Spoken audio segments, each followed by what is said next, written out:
Hello everyone, study point में आपका स्वागत है। आज हम बात करेंगे कुछ महत्वपूर्ण क्वेश्चन से जुड़े इम्पोर्टेंट फैक्ट पर, जो आपके एग्जाम के लिए काफ़ी अहम साबित होगा।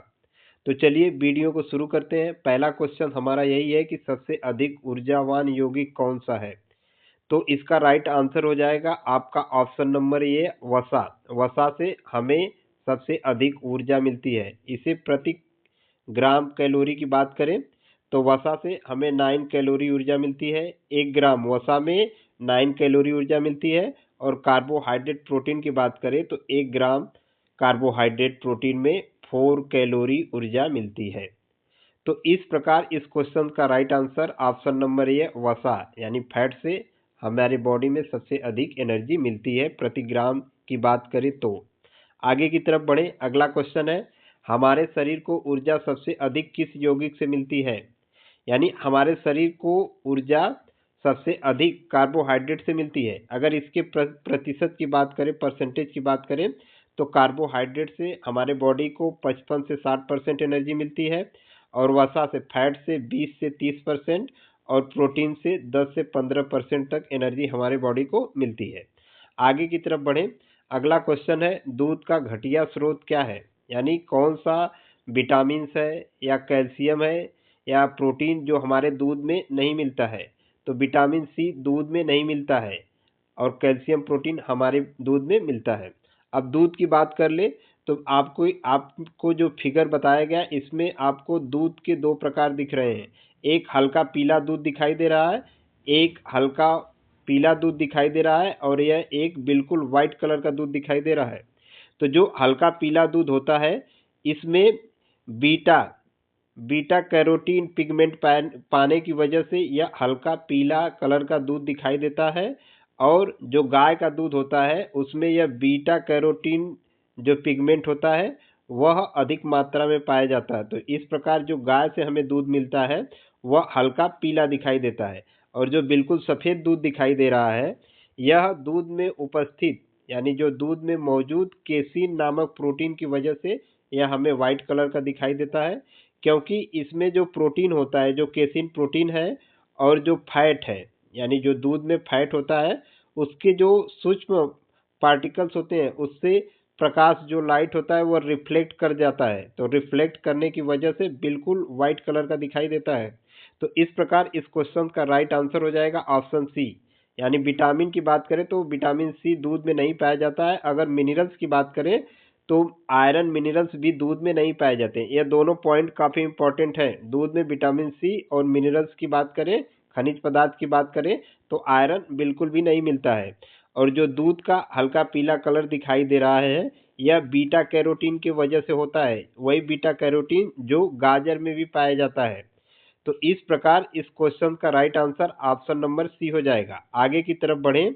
अगला क्वेश्चन है, पौधे में भोजन का जो स्थानांतरण निर्मित स्थान से संग्रहण स्थान तक किस रूप में होता है। यानी कि जब कोई भी प्लांट होता है, उसके जो लीफ होती हैं वह क्या करती हैं कि वह भोजन बनाती हैं, यानी फूड का फॉर्मेशन करती हैं। फूड का फॉर्मेशन होने के बाद पौधे के अलग अलग पार्ट तक भोजन जाता है। तो अलग अलग पार्ट तक भोजन जाने के लिए एक टिश्यू जिम्मेदार है जिसका नाम फ्लोएम है। फ्लोएम के माध्यम से पौधे के अलग अलग पार्ट तक फूड पहुंचता है। तो आप इसे इंटरलिंक कर सकते हैं, फूड को फ्लोएम से इंटरलिंक कर सकते हैं।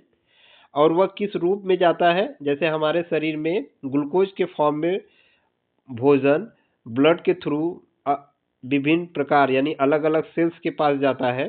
उसी प्रकार जो पेड़ पौधे होते हैं, जो पौधे होते हैं, उसमें सुक्रोज के रूप में परिवहन होता है। और किसके माध्यम से, फ्लोएम के माध्यम से। इस पूरे प्रोसेस को ट्रांसलोकेशन कहते हैं। जैसे हमारे बॉडी में अगर फूड का एक सेल से दूसरे सेल्स तक जो लेकर जाता है या आप ब्लड जाते रहते हैं तो उसको हम लोग ट्रांसपोर्टेशन कहते हैं। उसी प्रकार जो पेड़ पौधों में भोजन का एक स्थान से दूसरे स्थान तक जाना, इस पूरे प्रोसेस को ट्रांसलोकेशन कहते हैं। और भोजन किस फॉर्म में जाता है, सुक्रोज के फॉर्म में जाता है। और इस प्रकार इस क्वेश्चन का राइट आंसर हो जाएगा सुक्रोज। और कौन लेकर जाता है, किस टिश्यूज के माध्यम से जाता है, तो वह फ्लोएम के माध्यम से जाता है। अब हम आगे की तरफ बढ़ें। अगली जानकारी हमारी है, यानी अगला क्वेश्चन है, खाद्यों में जो वसा या तेल का ऑक्सीकरण हो जाना क्या कहलाता है। अब जब कोई भी खाद्य पदार्थ है, अगर उसका ऑक्सीकरण हो जाता है तो वह खराब हो जाता है, तो इस प्रोसेस को वाष्पीकरण कहते हैं। अब हम इसके डिटेल की बात करें तो खाद्य पदार्थों में तेल या वसा का ऑक्सीकरण क्या कहलाता है। तो खाद्य पदार्थों में मौजूद तेल या वसा जब हवा में ऑक्सीजन के संपर्क में आकर खराब हो जाते हैं, तो इस प्रक्रिया को रेंसिडिटी, जो इस यह पूरा प्रोसेस होता है उसको रेंसिडिटी या दुर्गंध कहते हैं। इससे क्या होता है, इसमें होता यह है कि जो फैट होते हैं उनका ऑक्सीकरण ऑक्सीडेशन हो जाता है और भोजन से बदबू और खराब स्वाद आना शुरू हो जाता है। यह लंबे समय तक खुला रखने पर यह प्रक्रिया और तेज हो जाती है। उदाहरण के लिए खुला रखा हुआ तेल या चिप्स, नमकीन का बासी स्वाद, यह इसके एग्जाम्पल है। यानी कि जब कोई किसी पदार्थ का ऑक्सीजन के संपर्क में आएंगे काफ़ी दिन तक, तो वह क्या हो जाएंगे, हम लोग उसको खाने में यूज नहीं कर सकते हैं, क्योंकि उससे आपको दुर्गंध आनी स्टार्ट हो जाती है, वासीपन हो जाता है, रेंसिडिटी हो जाती है। तो इस प्रकार इस क्वेश्चन का right answer option number C हो जाएगा। अगले क्वेश्चन की तरफ बढ़े तो अगला क्वेश्चन हमारा यही है कि कौन सी क्रिया रासायनिक क्रिया नहीं है। यानी इसमें 3 ऑप्शन दिए गए हैं, इसमें से आपको बताना है कि कौन सी क्रिया रासायनिक क्रिया नहीं है। बादलों में ओजोन गैस का निर्माण, यह तो रासायनिक क्रिया है। जब आपका ऑक्सीजन और ऑक्सीजन के साथ रिएक्शन करता है, ऑक्सीजन के 2 मॉलिक्यूल्स और ऑक्सीजन के 1 मॉलिक्यूल्स के साथ रिएक्शन करते हैं तो बनता है O3, ओजोन बनता है। तो ये तो पूरी तरह रिएक्शन हो गया, यानी एक प्रकार की यह रासायनिक क्रिया हो गई।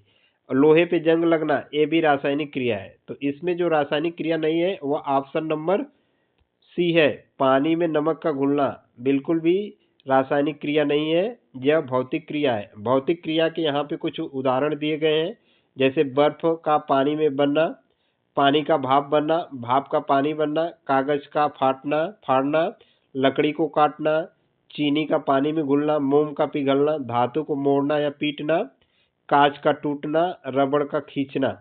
यह सारे जो उदाहरण है यह भौतिक क्रिया के एग्जाम्पल उदाहरण है। तो इस प्रकार आज के वीडियो में बस इतना ही। धन्यवाद।